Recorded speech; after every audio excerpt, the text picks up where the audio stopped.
আজকে আমি কথা বলছি টেলিভিশন জগতের একজন জনপ্রিয় অভিনেত্রী সুলগ্না মুখোপাধ্যায়ের সঙ্গে। সুলগ্না খুবই ভার্সেটাইল অ্যাক্ট্রেস। ও আমার একটা ছবিতে অভিনয় করেছে। তো সুলগ্না, তোমার জার্নি কিভাবে শুরু হলো অভিনয়ের? জার্নি বলতে একদম ছোটবেলায় বলতে হয়, তার কারণ যেটা হয় সবার ক্ষেত্রেই, আমারও খুব ছোট থেকেই অভিনয়ের, তখন তো আর এত বুঝি না যে অভিনয় কি জিনিস, বা এই যে ভাস্ট ব্যাপারটা। আহ, যেহেতু আমার বাড়ির একটা প্রভাব ছিল, কারণ আমার দাদু থিয়েটার করতেন, আমার জ্যাঠামশাই থিয়েটার করতেন, আমার মা খুব ভালো গান গাইতেন। তো আমার ছোটবেলা থেকে বেড়ে ওঠাটাই একটু কবিতা, গান, থিয়েটারের রিহার্সাল দেখে। তো সেখান থেকে তো একটা শখ আসে। প্রথম যেটা আনন্দের বিষয় লাগে সেটা হচ্ছে ছোটবেলা থেকে যখন স্টেজে উঠে পারফর্ম করা, সেটা যে কোনো কিছু হোক। যে কালচারটা আগে ছিল আর কি, যে পাড়ায় ফাংশন হতো এবং মায়েরা যথারীতি সাজিয়ে গুজিয়ে স্টেজে তুলে দিতেন। তো সেই রকম আমারও। তারপরে স্কুলের থিয়েটার, তারপরে আমি গ্রুপ থিয়েটার জয়েন করি। কারণ যখন আমার ইচ্ছে হয় যে এটাকে প্রফেশনালি নেব, এইটা ভাবি মাধ্যমিকের পরে আর কি। তো আমার বাবা তখন গ্রুপ থিয়েটারে বললেন যে থিয়েটারটা শেখো, কারণ থিয়েটারটা না শিখলে অভিনয় করা যায় না। তো সেখানেই অভিনয় শেখা। আম, আমি প্রায় 10 বছর থিয়েটারের সঙ্গে যুক্ত। এখন আর করা হয় না, কিন্তু ওইটাই ভিত আর কি। আর ভালোবাসাটাও ওই জায়গা থেকেই। তারপরে তো আস্তে আস্তে ক্যামেরার প্রতি আকর্ষণ বাড়ে, তারপরে চলছে। তুমি তো রবীন্দ্রসঙ্গীতও খুব ভালো গাও, তো সেটার কি ব্যাকগ্রাউন্ড কি? রবীন্দ্রসঙ্গীত ভালো গাই কিনা জানি না, কিন্তু আমি খুব ভালোবাসি গাইতে। মানে দুটো জনরা আছে গানের, যেটা গাইতে আমি খুব ভালোবাসি, একটা রবীন্দ্রসঙ্গীত আর একটা ফোক।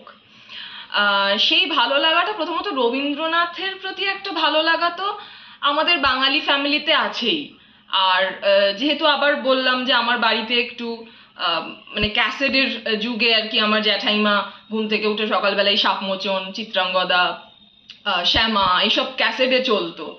আর চলতে চলতে তো সেটা একটা মিমিক করার বা সেই গানের সুরগুলো কন্টিনিউয়াসলি কানে ঢোকার একটা অভ্যেস তৈরি হয়েছিল। আর আমার বাবা ছোটবেলা থেকে ভীষণভাবেই পড়াশোনা যেমন চলছে চলছে, মানে এরকম কোনো প্রেশার আমার বাড়ি থেকে ছিল না যে তোমাকে ফার্স্ট হতেই হবে বা সেকেন্ড হতেই হবে বা বিশাল একটা র্যাঙ্ক করতে হবে, পড়াশোনায় ভালো হতে হবে। পাশাপাশি কিন্তু আহ, মানে গান শেখা, আঁকা শেখা, কবিতা শেখা, এগুলো ছিল। তো আমার বাবা মোটামুটি সমস্ত রকম কালচারাল অ্যাক্টিভিটির মধ্যে আমাকে ছোট থেকে ঢুকিয়ে দিয়েছিলেন। তো সেইটা একটা দিক আর কি, রবীন্দ্রসঙ্গীতের প্রতি প্রেম। আর তারপরে তো আরো বেশি করে রবীন্দ্রসঙ্গীতের প্রেমে পড়া হচ্ছে 2010 সালে ঋতুপর্ণ ঘোষের পরিচালনায় একটা সিরিয়াল হতো স্টার জলসাতে, একটা কাল্ট সিরিয়াল গানের ওপারে। তো সেইটা দেখার পর থেকে মানে ভীষণভাবেই আর কি রবীন্দ্রনাথের প্রতি আরো, মানে এই যে একটা ভাস্ট সাবজেক্ট রবীন্দ্রনাথ ঠাকুর, তো সেটা নিয়ে থাকা। আর প্রচুর পড়াশুনো রবীন্দ্রনাথকে নিয়ে, এই করতে করতেই আমার সামহাও কোথাও একটা রবীন্দ্রসঙ্গীতের প্রতি, মানে হয় না, একটা আত্মস্থ হয়ে যায়, তো সেইটা হয়ে গেছে। এইটাই। স্বপ্নের চরিত্র কি? রবীন্দ্রনাথ ঠাকুরের নাটকের না, তোমার যেটা তুমি করতে চাও, যেই ধরনের চরিত্র। যেই ধরনের চরিত্র বলতে আমি অ্যাকচুয়ালি চাই আমি যাতে সব ধরনের চরিত্র করতে পারি, মানে ওরকম কোনো পার্টিকুলার ব্যাপার নেই যে আমি এই জনরাটাই যেতে চাই। তবে হ্যাঁ, আমার ভীষণ একটু অফবিট ক্যারেক্টার বেশি ভালো লাগে, মানে যেটা খুব গ্ল্যামারাস তথাকথিত নায়িকা সুলভ নয়। একটু অফবিট, একটু মানে যেই যেই চরিত্রগুলো আমরা মানে খুব আউটলুক করে ফেলি আর কি, যে এটা নয়, মানে ওই ওই রকমটা চাই না আর কি। ভীষণ মানে মেন স্ট্রিম যাকে বলে সেইটা নয়, আমি একটু অফবিট চরিত্র করতে পছন্দ করি। তোমাকে যদি বাংলা ছবির ইতিহাসের কথা বলা হয় বা হিন্দি ছবির ইতিহাসের কথা বলা হয়, সেখান থেকে তিনটে আহ, চরিত্র, যেই তিনটে চরিত্র তুমি করতে চাও, হিন্দির তিনটে আর বাংলার তিনটে, যদি ছবিগুলো রিমেক হয় তাহলে। যেমন যেমন ধরো, গুড্ডি বলে একটা চরিত্র ছিল, সেটা কি তুমি করতে চাও?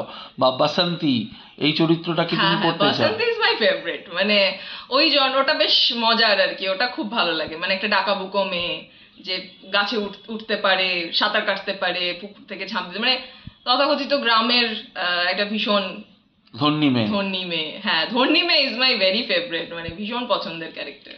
আচ্ছা, আর কমপ্লেক্স ক্যারেক্টার কি পছন্দ করো? খুব জটিল চরিত্র, মনস্তাত্ত্বিক চরিত্র? হ্যাঁ, আমার অ্যাকচুয়ালি সিনেমার জনরার মধ্যে আমার অ্যাকচুয়ালি ভীষণ সাইকো থ্রিলার পছন্দের, মানে আমি দেখতে ভালোবাসি, হরর দেখতে খুব ভালোবাসি।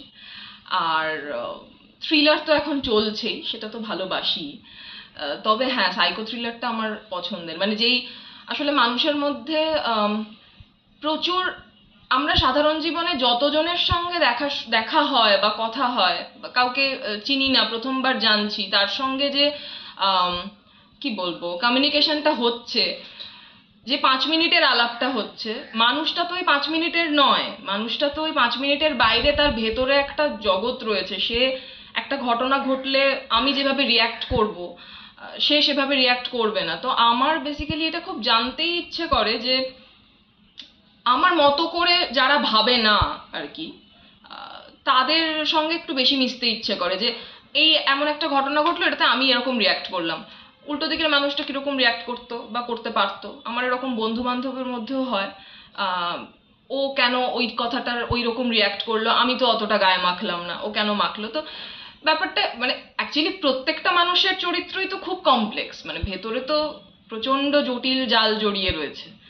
তো এইটা কোথাও গিয়ে, এই নোটিস করাটাও কোথাও গিয়ে আমার মনে হয় অভিনয়ের ক্ষেত্রে কাজে লাগে আর কি। 3জন বাঙালি ডিরেক্টর যাদের সাথে কাজ করতে চাও? একজনের সাথে খুব কাজ করতে চাই, আর কোনোদিনও পারবো না, দ্যাট ইজ ঋতুপর্ণ ঘোষ। সেটা করা হবে না। আর আর বাঙালি ডিরেক্টর যার সঙ্গে কাজ করতে চাই, সৃজিত মুখার্জি, ওকে, প্রতিমডি গুপ্তা আমার ভীষণ পছন্দের একজন ডিরেক্টর, আর অনুরাগ বাসু, যদিও বা বাংলা ছবি তিনি খুব কম করেন। সৃজিতের এতগুলো ছবির মধ্যে কোন নারী চরিত্রটা সবচেয়ে বেশি পছন্দের, মনে দাগ কেটেছে এরকম একটা চরিত্র? অনেক কিছুই আছে অ্যাকচুয়ালি। সৃজিত মুখার্জির আমি কোন চরিত্রটা করতে চাইতে, যদি তোমাকে বলা হতো যে এই চরিত্রটা করতে, তোমাকে বলা হচ্ছে সুলগ্না করো, তুমি কোনটা করতে আমি চাইতে? হেমলক সোসাইটিতে কোয়েল মল্লিকের চরিত্রটা করতে চাইতাম। সেই চরিত্রটা করবার পেছনে কারণ? আমার খুব ভালো লেগেছিল ওই, মানে হেমলক সোসাইটি সিনেমাটাই আর কি আমার খুব প্রিয়। আমার ওই চরিত্রের, মানে ওটাও কিন্তু একটা হালকা, মানে ওটার মধ্যেও, মানে কোয়েল মল্লিকের চরিত্রটাও একটু সাইকোলজিক্যাল ছিল আর কি, যে মানুষটা মরে যেতে চাইছে, আত্মহত্যা করতে চাইছে, তারপরে সে এমন একটা জায়গার একটা সংগঠনের খবর পায়, যেখান থেকে তার ওই মৃত্যু পথযাত্রী থেকে সে আবার জীবনের প্রতি ফিরে আসছে। তো এই যে কি বলবো, এই যে ব্যাপারটা ঘটলো তার মধ্যে, মানে একটা মানুষ মরে যেতে চাইছে, তারপর আবার সে ওইখান থেকে সে দাঁড়িয়ে আবার ফিরে আসতে চাইছে। তো এই জার্নিটা আমার কোথাও গিয়ে মনে হচ্ছে খুবই সাইকোলজিক্যাল, মানে পরপর পরপর স্টেপগুলোকে পেরিয়ে কেন ওইখান থেকে আবার ওইখানে ব্যাক করে আসছে। তো এইটা আমার খুব ইন্টারেস্টিং লাগে, ওই চরিত্রটা খুব পছন্দের। 3জন বাঙালি অভিনেত্রী পছন্দের? বাঙালি পছন্দের অভিনেত্রী এখন শুভশ্রী, আর অপর্ণা সেন অফকোর্স। আরেকজন কার কথা বলবো, আর আমার খুব একটা মনে পড়ছে না। সাবিত্রী চ্যাটার্জিকে রাখবে না? সাবিত্রী চ্যাটার্জিকে রাখবো না নয়, মানে অবশ্যই না, তুমি ওরকম বললে তো পরপর সে মাধব মুখার্জি কি দোষ করলো, সেরকম সুচিত্রা সেন তা তো আরোই ইয়ে, সেটা নয়, বাট এই দুটো আমার খুব পছন্দের। মানে আচ্ছা, এই যে আজকাল শোনা যাচ্ছে যে বাচ্চা বাচ্চা মেয়েরা সিরিয়াল করতে আসছে এবং মারা যাচ্ছে, সুইসাইড করছে, এটার পেছনে কিছু তুমি তুমি কিছু বক্তব্য রাখতে চাও এটার সম্পর্কে? এইটা সম্পর্কে কেন? বক্তব্য, এটা খুবই একটা গম্ভীর আলোচনা হয়ে গেল। বিষয়টা হচ্ছে, অবশ্যই বক্তব্য রাখতে চাই, তার কারণ হচ্ছে আমি যেহেতু, মানে আমার শুরুটা যেহেতু, মানে ক্যামেরার সামনে শুরুটা যেহেতু মেগা সিরিয়াল দিয়ে, তো আমি সিরিয়াল করার যে জার্নিটা হয়, মানে তাদের যে জীবনযাপনটা হয়, সেটা না খুব হেক্টিকের জীবনযাপন। মানে আমি দেখেছি যারা লিড করে, বা ছোট ছোট বাচ্চা বাচ্চা মেয়ে এখন আসছে, ক্লাস 10-এ পড়ে, 8-এ পড়ে, তারা লিড করছে, তাদের না, তাদের তো এখন এই, মানে এই যে বয়সটা তাদের মানসিক বিকাশের বয়স, তো এই বয়সে না তারা এমন কিছুর সঙ্গে, মানে তারা এমন কিছু কন্টিনিউয়াসলি দেখছে, এটা আমার পার্সোনালি মনে হয় যে আহ, সে একটা ফেম পেয়ে যাচ্ছে রাতারাতি। দ্বিতীয়ত তার পকেট মানি তার বাবার থেকে সে যা পেতো তার 10 গুণ টাকা তার হাতে আসছে। সেখানে তার কোনো মানে কেউ হয়তো নিজের যে পার্সোনাল লাইফে কিছু করছে করছে সেটা তাদের ব্যাপার, কিন্তু ওই টাকাটা হিউজ অ্যামাউন্ট। আর এসব বাদ দিয়েও যেটা সব থেকে বেশি ঘটনা সেটা হচ্ছে তারা দিবারাত্র মানে চূড়ান্ত পরিশ্রম করছে, চূড়ান্ত মানে ঘুম থেকে উঠে, আমি জানি কিরকম সকাল 7টায় কল থাকে, রাত্রি 10টায় প্যাক আপ, আবার সকাল 7টায় কল, মানে এইটা প্রতিদিন হয়। এবং ছুটি পায় না, খুব কম পায়, পেলেও আহ, কোথাও গিয়ে না একটা মানসিক চাপ এখানে তৈরি হয় বলে আমার মনে হয়। আরেকটা জিনিস হচ্ছে আম, যে হট করে অনেক কিছু পেয়ে গেলে তারপরে আবার যখন 2 মাস আর কিছু পাই না, বা সেই কি বলবো রেকগনিশনটা পাওয়া যায় না, তখন কোথাও গিয়ে আমার মনে হয় বাচ্চা বাচ্চা ছেলে মেয়ে তো তাদের মানসিক আঘাতটা একটু বোধহয় বেশি হয়ে যায়, মানে যেটা খুব খারাপ। কারণ আমাদেরকে ভেবে নিতে হবে আমরা যারা এই প্রফেশনটা চুজ করেছি, সে অভিনেতা হোক, অভিনেত্রী হোক, ডিরেক্টর হোক, যেই হোক না কেন, মানে যারা এই প্রফেশনে আছি, আমরা কেউ একটা কোম্পানির আন্ডারে চাকরি করি না, আমরা কিন্তু সবাই ফ্রিল্যান্স। একটা সিরিয়াল আজকে শুরু হচ্ছে, 5 বছর 10 বছর হিট সিরিয়াল চলুক, একদিন না একদিন সেটা বন্ধ হবে, এবং বন্ধ হওয়ার পরের কাজটা কবে আসবে আমরা কেউ জানি না। তো এইখানে আমার মনে হয় না মানসিকভাবে খুব একটু শক্ত হওয়া দরকার, যে আজকে যেটা আছে সেটা কালকে নাই থাকতে পারে, এবং না থাকার জন্য যে আমার জীবন শেষ হয়ে গেল এইটা আমি কেন ভাববো। আমার মনে হয় আমি প্রত্যেকটা ছোট বাচ্চা যারা আসছে, কাজ করছে আমার থেকে 6-7 বছরের ছোট, 10 বছরের ছোট, মিষ্টি মিষ্টি এবং প্রচন্ড ট্যালেন্টেড, তারা প্রচন্ড ট্যালেন্টেড। তো মানে সিরিয়ালে অভিনয় করা সব থেকে কঠিন কাজ আমার মনে হয়, কারণ তুমি 5 মিনিট আগে সিন পাচ্ছ, তারপরে 5 মিনিট পরে তোমাকে ওই চরিত্রটা হয়ে ওটা ডেলিভার করতে হচ্ছে ক্যামেরার সামনে স্মার্টলি। আর কি ভালো ভালো অভিনয় করে, মানে খুব ভালো লাগে আমার। তারা না একটু এইটার বাইরেও বুঝুক যে আমার জীবনটা শুধু এইটাই নয়, বা এটা যদি এটার একদিন শেষ হবে ডেফিনেটলি, মানে কোনো জিনিসই সারা জীবন সিরিয়াল চলতে পারে না। তো পরের কাজ যদি আসলো খুবই ভালো, যদি না আসলো আমি যেন আমার চর্চাটাকে চালিয়ে যাই, যেহেতু এই প্রফেশনটা আমার ভালো লাগার, ভালোবেসে বেছে নেওয়া। কারণ বাড়ি থেকে কেউ কোনোদিনও বলে না যে তুমি একটা অনিশ্চিত প্রফেশনে যাও। আমরা মধ্যবিত্ত বাঙালি বাড়ির ছেলে মেয়ে, বাবা মা চায় পড়াশুনো করবে, বড় হবে, ডাক্তার ইঞ্জিনিয়ার হবে, না হলে অন্তত একটা সরকারি চাকরি জোটাবে, না হলে অন্তত একটা প্রাইভেট ফার্মে চাকরি করবে, মানে 60 বছর বয়স অবধি মাস গেলে তুমি একটা টাকা পাবে, তোমার বছরে একটা ইনক্রিমেন্ট হবে। এটা প্রত্যেকটা মা বাবা চায়। কেউ বলেনি তোমাকে যে তুমি একটা অনিশ্চিত প্রফেশন বেছে নাও।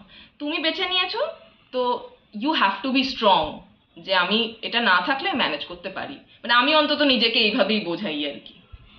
বাংলা ইন্ডাস্ট্রির কাজের অবস্থা কি খারাপ?